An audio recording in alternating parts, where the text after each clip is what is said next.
Just a quick little write-up, or I guess video. So that was obviously my Dakota Digital Dash. This is the cab after I got it back from the body shop where Keith and Carl worked on it, and Raptor lined it underneath, inside, top side inside, the back wall, the firewall on the actual firewall side, all the way underneath it. Took all the dents out, everything. Give me back my dash. That will be the final outside color, which is the extreme purple, which is the same color as my 2017 Rubicon. Here you can see all the panels are straight. That was all pretty much caved in. Using some body sealer here, this tape. It's used for like AC systems to seal everything up. I use that on everything on this, for anywhere that I'm trying to seal up, because it's flexible but sticky. It sucks to get on your fingers. It does not want to come off. I put the cab back down. The freckles here, that's just dirt, or dust I should say. I've had the dash in and out, this painted one, probably 10 times since it's been painted. So redid the ashtray, which will be a coin tray. I got the heating system in. It's kind of funny, got it all together right here, and then I took it all out. So it's still together here in this photo, just doing some refitting. I wrapped everything in plastic initially, that was my intent, and then put the body down. This is a Moto-Built fuel tank. These are some Earl fittings, so I can adapt the plastics to AN. So be running 6 AN PTFE fuel lines. As you can see in that last photo, I went and put the AC unit underneath. Got the steering column all mocked up. Got the brake pedal back in. Carpet down because I haven't done the center console. We got my high torque starter in. Also got the flex plate bolts in for the flywheel to the torque converter. I was setting up the steering intermediate shaft that I made. That's a mixture of everything. These are the PTFE lines. Putting the center console in as a test, because I wanted to put the carpet in. So my son-in-law, JJ, giving a hand, laying out the carpet, trying to see how it's going to lay in here. Little few defects in the carpet they'll have to work around. It's like they got heavy on the rubber molding underneath and the batting material underneath, or padding, whatever you want to call it. Just kind of a shot of the dash. I haven't put the vents in yet. I was playing with getting in the wiper arm controls, or transmission as you call it. These are the Corbo seat brackets that Corbo makes for the FSJs, for both the trucks, the Wagoneers, the Cherokees, and these are Corbo seats. These are Bajas. And then you can see I got the purple seat belts. Yeah, can't help it with the purple. Rock on, fast friends.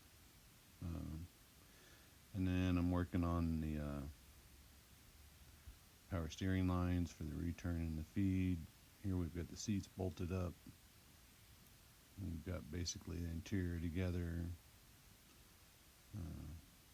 Playing a little bit with the everything. Here we have PTFE type lines for the transmission, so I'll have AN fittings for the transmission feeding back to the tranny cooler.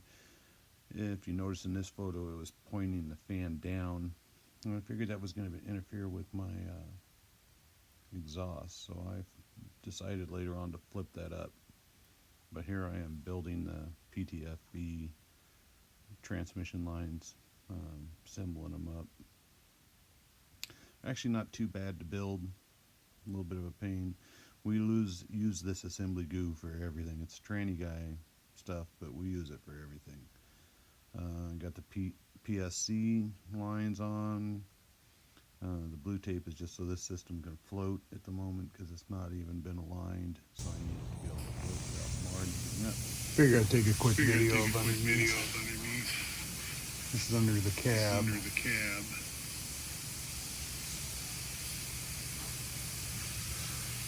That's the Raptor liner you're seeing.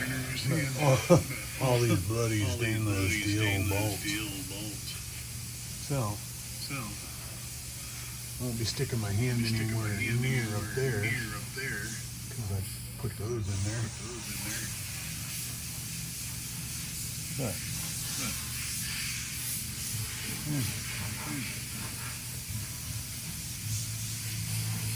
so clean at the moment.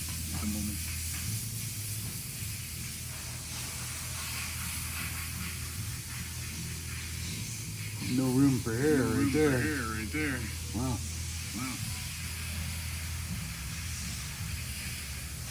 think I'm gonna flip him up on the top because my exhaust is gonna run down here and dump right about here.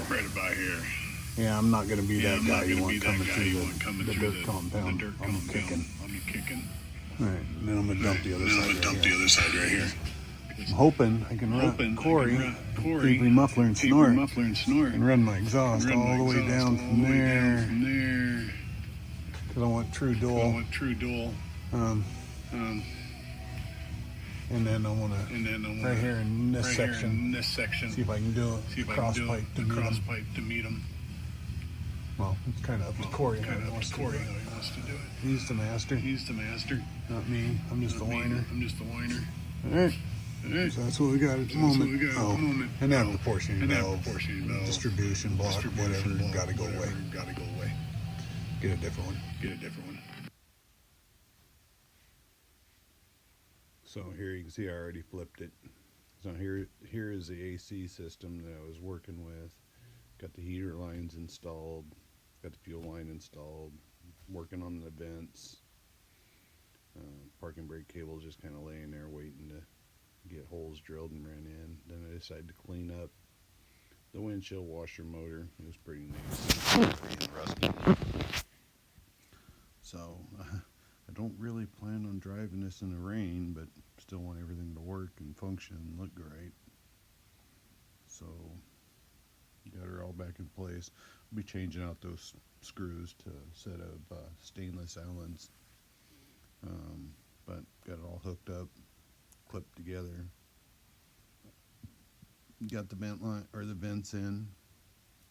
Now I'm working on what are known as the fresh air louver vents. Got those from BJ's Off-Road. Go ahead and get those slipped into the holes and screwed down. Once again, more stainless. I swear I've taken every bolt off. I've saved every bolt, but nut and everything. But I'm replacing everything with stainless because I just wanted the stainless.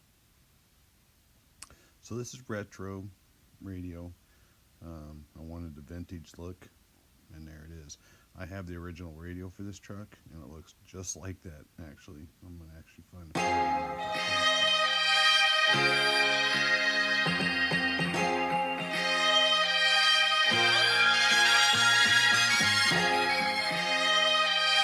I didn't know this video was in there. This is actually an audio clip.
Retro sound. Boom. Get you one.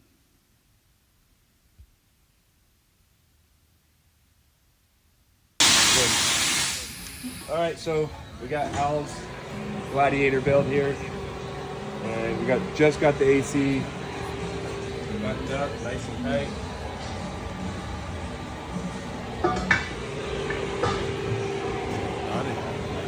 We're gonna see if we can hold a vacuum. See how good Hal is. See if I got my fittings tight on the EVAP.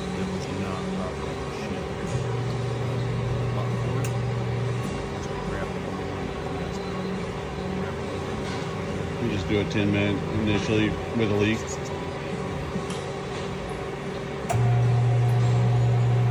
Alright.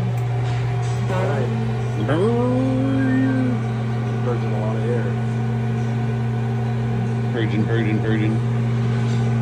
So, starting with a vacuum. That's a good sign. Yeah. Alright. See what we got.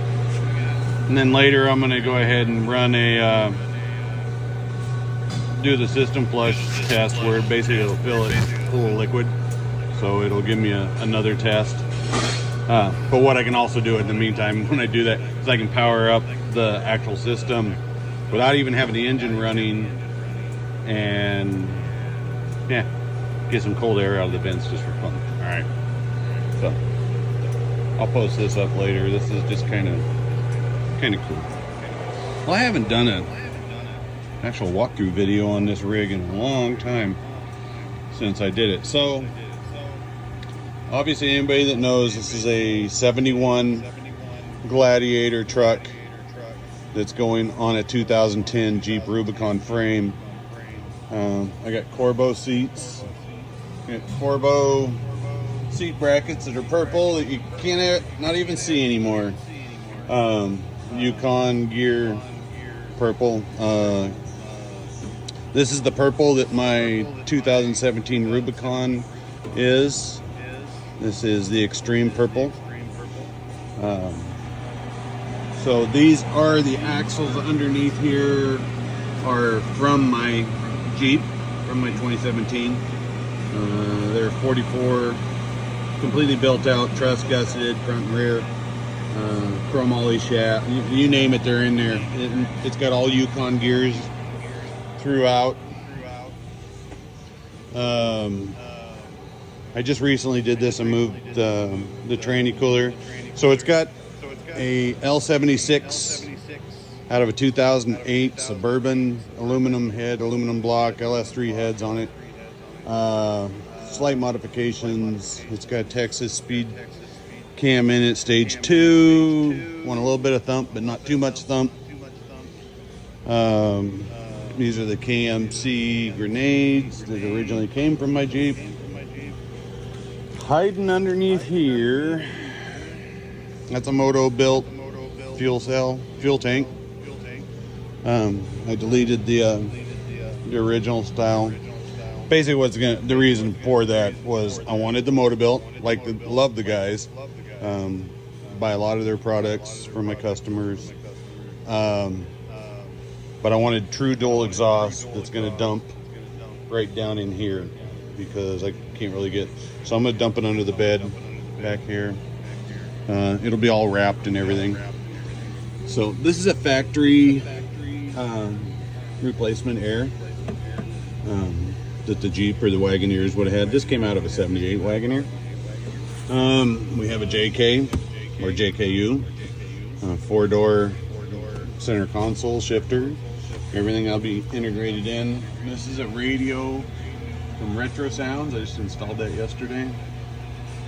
I've got my heater down in there is working. It's a YJ column. Let's see what else we got going on here. Yeah, everything has been stripped completely down to bare metal by L&L powder coating, and then straightened out, abraded. His guys have even sanded the stuff before it went in for powder. So Not only stripped, but sanded, ground, smooth. Larry's a hot rodder, and Spencer, his guy up there, works along. So then they powder coated it, usually 2-stage. Some of the stuff is like 3-stage. Like the purple that's underneath this chassis, you wouldn't even want to know because, yeah. I mean, I was so weird. I even took an anti-rock and redid it. So most of my stuff that's going on here, a lot of it comes from BJ's Off-Road. Excellent guys. And a lot came out of my stock because I've always been a Jeep hoarder. So, purple seat belts, come on. Purple. So, video just does not do justice to the purple. This is the Yukon gear and axle color. My wife's favorite color is purple. Hence why my Jeep is purple. So, yeah. And then check out my buddy Ollie and his Fast Friends. You'll find them on Instagram also. All right. Rock on.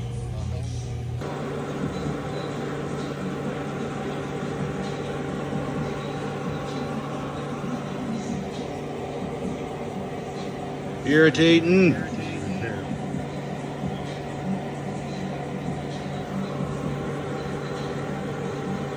I did find the one fitting a little bit loose, so I cranked it tight, but I read on a thing that I may have to shave a little bit off the adapter fitting so it gets a 100% seal. Damn it. I know she's gonna fail out. But getting closer. Oh, the one other thing I noticed. Yep, there, just failed. At 310. I need to put the clamp on that hose. Benny, how'd you let me forget that? Big old meanie. Well, some bitch.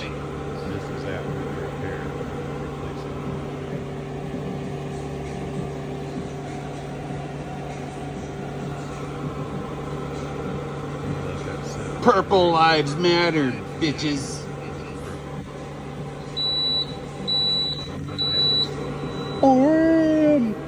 What is that word? Wow. So, there's where my 71 stands at the moment. More work next week. Slow. Thanks for watching.